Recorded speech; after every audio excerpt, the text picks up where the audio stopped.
మనకి 2024లో ఆగస్టు 5వ తేదీ నుంచి మనకు శ్రావణ మాసం వచ్చేసింది.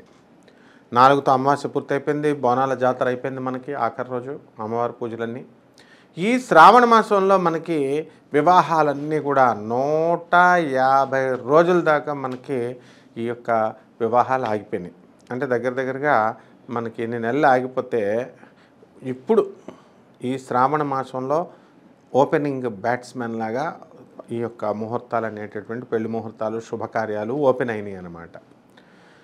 అసలు మొన్నటి దాకా ఏప్రిల్లో ప్రారంభమైనటువంటి గురుమూఢమి తర్వాత శుక్రమూఢమి గురుమూఢాలు ఇవి రెండు పూర్తయిపోయినాయి. పూర్తయిపోయి ఇప్పుడు మనకి శ్రావణ మాసంలో శుభముహూర్తాలు వచ్చినాయి, వివాహ ముహూర్తాలు. వీటిల్లో మనం ఏ రోజున చేసుకోవచ్చు మనకి వివాహాలంటే శుభముహూర్తాలు ఎప్పుడంటే 7వ తేదీ బుధవారం, 8వ తేదీ గురువారం, మరి 7వ తేదీన పుబ్బా నక్షత్రం ఉందండి, 8వ తేదీన ఉత్తర నక్షత్రం ఉంది, 9వ తేదీన శుక్రవారము హస్త నక్షత్రం ఉంది, 14వ తేదీన ఆదివారము స్వాతి నక్షత్రంలో చేసుకోవచ్చు.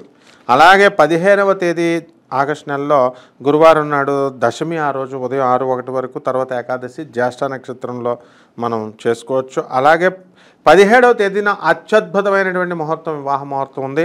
ఆ రోజు శనివారము త్రయోదశి పూర్వాషాఢ నక్షత్రంలో బ్రహ్మాండంగా ఉందన్నమాట.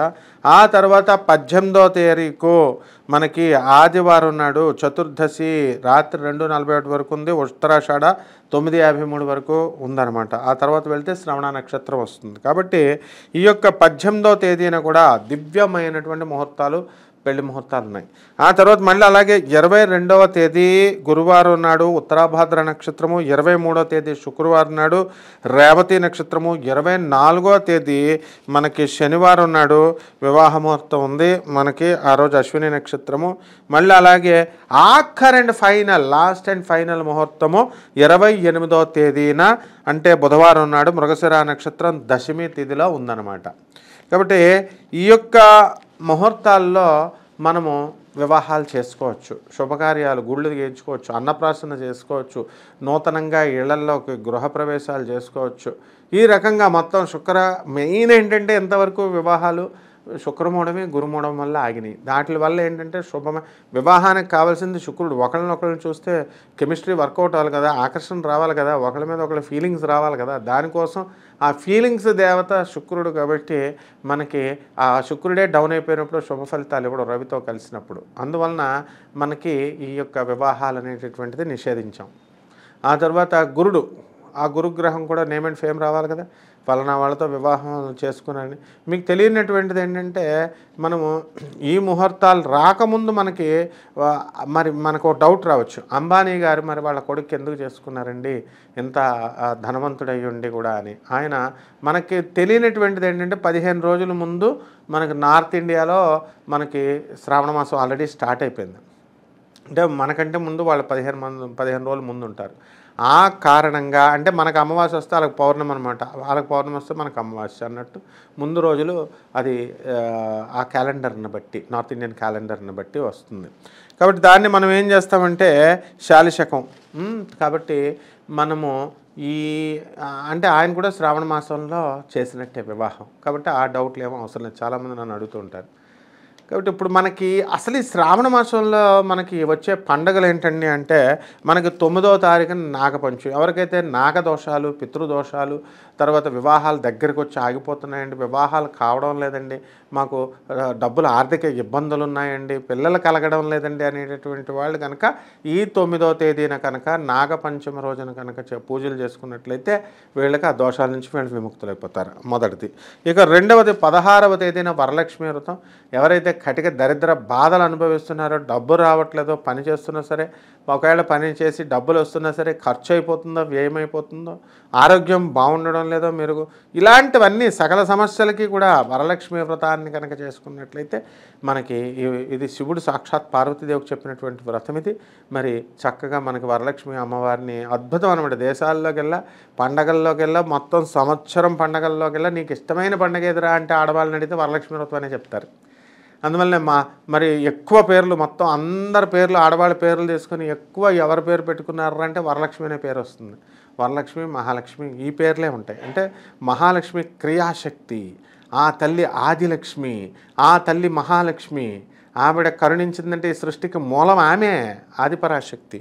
ఆమె మహాలక్ష్మి, ఆమె వరలక్ష్మి. వరాలు ఇవ్వడంలో ఇంకా మళ్ళీ ఆమెకి చేయికి ఎముక ఉండదన్నమాట. దాన ధర్మాలు ఇచ్చేయడమే. అందువల్లే మీరు గమనించండి, మరి ఆడవాళ్ళలో ఎక్కువ పిసనారులు ఉండరు.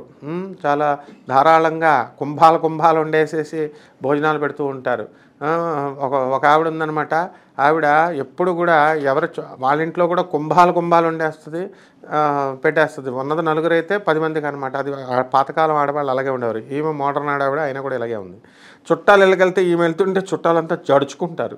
ఎందుకంటే వాళ్ళ ఇంట్లో మొత్తం 10 మంది ఉన్నారనుకో, 20 మందికి 25 మందికి వండేస్తుంది కూరలన్నీ. మళ్ళీ పోనీ వడ్డించేటప్పుడైనా వెనకాల వాళ్ళకు ఉందా అని చూడదు. అంతా మొదటి బ్యాచీలకే అయిపోద్ది. మళ్ళీ రెండోసారి పెడుతుంది అనమాట. అది వరలక్ష్మి తత్వం. అది అమ్మవారు ఏంటంటే కుంభాలు ఇస్తుంది మనకి. కాబట్టి దరిద్ర బాధలు మనకి ఈ రోజున వరలక్ష్మి అమ్మవారిని పూజ చేసుకుంటే పోతాయి. ఇక 19వ తేదీన వచ్చేసరికి జంధ్యాల పౌర్ణమి, రాఖీ పండుగ అంటాం. అక్కా చెల్లెళ్ళు అన్నదమ్ములకు కడతారు కదా. ఇక్కడ మీరు చాలామంది మనం అందరూ డబ్బులు ఇస్తారనుకుంటున్నాం. చూడండి, పేదవాళ్ళు పాపం వాళ్ళ చెల్లెళ్ళు వాళ్ళ అక్కలు వచ్చి అన్నదమ్ములకు కడితే వాళ్ళు అప్పు చేసైనా సరే ఎంతో కొంత డబ్బులు అక్కా చెల్లెళ్ళకి ఇస్తారు. కానీ ధనవంతులు, ద సోకాల్డ్ సాఫ్ట్వేర్ ఇంజనీర్లు చాలామంది నాకు తెలిసిన వాళ్ళు ఉన్నారు. వాళ్ళ చెల్లెళ్ళే నాకు చెప్తారు కాబట్టి నాకు తెలుసు. వాళ్ళు జంధ్యం కడితే, రాఖీ కడితే కనీసం 100 రూపాయలు కూడా ఇవ్వరనమాట. అంటే అంత డబ్బు పెరిగే కొద్దీ పిసనార్తనం వచ్చేస్తుంది. ఆ తర్వాత వాళ్ళు నేర్చుకోరని మెటీరియలిస్టిక్గా మారిపోతారనమాట. కాబట్టి మీరు అక్కా చెల్లెళ్ళకి కనుక మీరు ధారాళంగా ఇవ్వాలి. 10,000 తక్కువ కాకుండా ఇవ్వాలి ప్రతి సాఫ్ట్వేర్ వాళ్ళు కూడా. ఇవ్వకపోతే కనుక మీకు ఆశీర్వాదం ఉండదు. మీరు కొన్న స్థలాలు రేట్లు పెరగవు, మీరు కొన్న షేర్లన్నీ పోతాయి. భార్యాభర్తల మధ్య ఎంతోమంది 10 మందిలో 8 మంది సాఫ్ట్వేర్ వాళ్ళే విడాకులకు కారణం ఇదే. వాళ్ళ అక్కా చెల్లెళ్ళకి రాఖీ కడితే పిసనార్తనం చేసి డబ్బులు ఇవ్వకపోవడం. ఆ చెల్లి లోపల తిట్టుకొని శాపం పెట్టేద్ది అనమాట. మీకు ఇచ్చేసేయండి, ఒక 20,000 25,000 ఇచ్చేయండి ప్రతి ఒక్కళ్ళు కూడా రాఖీ కట్టిన వాళ్ళు. ఈ విధంగా చేయండి, అక్కా చెల్లెల యొక్క ఆశీర్వాదం మీకు వస్తుంది. ఇకపోతే 26వ తేదీన వచ్చేసరికి మనకి శ్రీకృష్ణ జన్మాష్టమి, అత్యద్భుతమైనటువంటి పండుగ. మరి 27వ తారీఖున కూడా స్వామివారి యొక్క పండుగ కృష్ణాష్టమి. తిథి వారాలను బట్టి మనం చక్కగా ఇది శ్రావణ మాసంలో వచ్చేటటువంటిది. అసలు శ్రావణ మాసం ఏంటండి అంటే మనకు యూట్యూబ్లో అంత చంద్రుడు శ్రవణ నక్షత్రంలో రావడం ఏంటండి, రవి శ్రవణ నక్షత్రంలోకి వస్తే ఆ మాసాన్ని అంతటినీ కూడా మనము కంపల్సరీ ఏమని అంటామనంటే ఈ యొక్క మనము శ్రావణ మాసం అని అంటాం. మనకి చక్కగా ఈ శ్రావణ మాసంలో మనం ఈ పండుగలు చేసుకోవడము, ఆ తర్వాత చక్కగా మనము ఈ శుభకార్యాలన్నీ కూడా చేసుకోండి. ఈ శ్రావణ మాసంలో చేసిన పెళ్ళిళ్ళు ఏవి కూడా ఫెయిల్ కావు. మీరు జాగ్రత్తగా గమనించండి. ఆశ్వీజ మాసంలో చేసిన పెళ్ళిళ్ళు ఫెయిల్ అవుతాయి. కార్తీక మాసంలో శోభనాలు పెట్టరు, పెళ్ళిళ్ళు చేయరు. ఒకవేళ కొంతమంది చేసిన ఎక్కువ ఫెయిల్యూర్స్. కానీ సెన్సస్ తీసుకోండి, శ్రావణ మాసంలో చేసిన పెళ్ళిళ్ళు డైవర్సల్ కేసులు లేవు. It's an open challenge. ఎందుకంటే నేను చూస్తూ ఉంటాను కాబట్టి. ఎందుకనంటే చంద్రుడు అక్కడ శ్రవణ నక్షత్రంలో, రవి శ్రవణ నక్షత్రంలో, మనకు శ్రవణ నక్షత్రం అంటేనే చంద్రుడికి సంబంధించింది, మంచి బలీయమైనది. ముహూర్తాల్లో ఎప్పుడు పెడతామండి అసలు పెళ్ళిళ్ళు? రాత్రులు పెడతారు. రాత్రులు ఎందుకండి? చంద్రుడు పరిపాలకుడు అనమాట. రాత్రికి అధిపతి చంద్రుడు కదా, నిశిరాత్రి అంటాం అందుకనే. అలాగే పగలు శుక్రుడు పరిపాలిస్తాడు. కాబట్టి శుక్రుడి ముహూర్తాలు కానీ లేకపోతే ఈ యొక్క రాత్రి ముహూర్తాలు కానీ శ్రావణ మాసంలో మంచి బలంగా ఉంటాయి. ఆ మహాలక్ష్మి ఎవరండి? భృగు మహర్షి శుక్రాచార్యుడి యొక్క చెల్లెలు. కాబట్టి చంద్రుడి సహోదరి, ఇంకొక రూట్లో చంద్రుడికి చెల్లి. కాబట్టి ఏ విధంగా లింక్ తీసుకున్నా సరే మహాలక్ష్మి తల్లి అందులో ఉంటుంది. కాబట్టి శ్రావణ మాసంలో చేసినాడు వాడి వివాహం భగ్నమైందంటే వాడంత కటిక దరిద్రుడే ఇంకోటి లేడని అర్థం. కాబట్టి ఎక్కువ శ్రావణ మాసంలో శుభ్రంగా పెళ్ళిళ్ళు చేసేసుకోండి. పాపం మీరు 100 రోజుల పైన కాసుకొని కూర్చున్నారు, వివాహాలు అవ్వట్లేదు, అన్నప్రాసనలు అవ్వట్లేదు, శుభకార్యాలండి, తర్వాత ఇళ్లల్లోకి వెళ్ళాలండి అని తెగ ఫోన్లు కొడుతూ ఉన్నారు యూట్యూబ్లో మరి జ్యోతిష్కులను అందరినీ కూడా. కాబట్టి చక్కగా ఈ నెల చేసుకోండి, బ్రహ్మాండంగా మీ వివాహాలు సుఖవంతమవుతాయి. శుభమస్తు.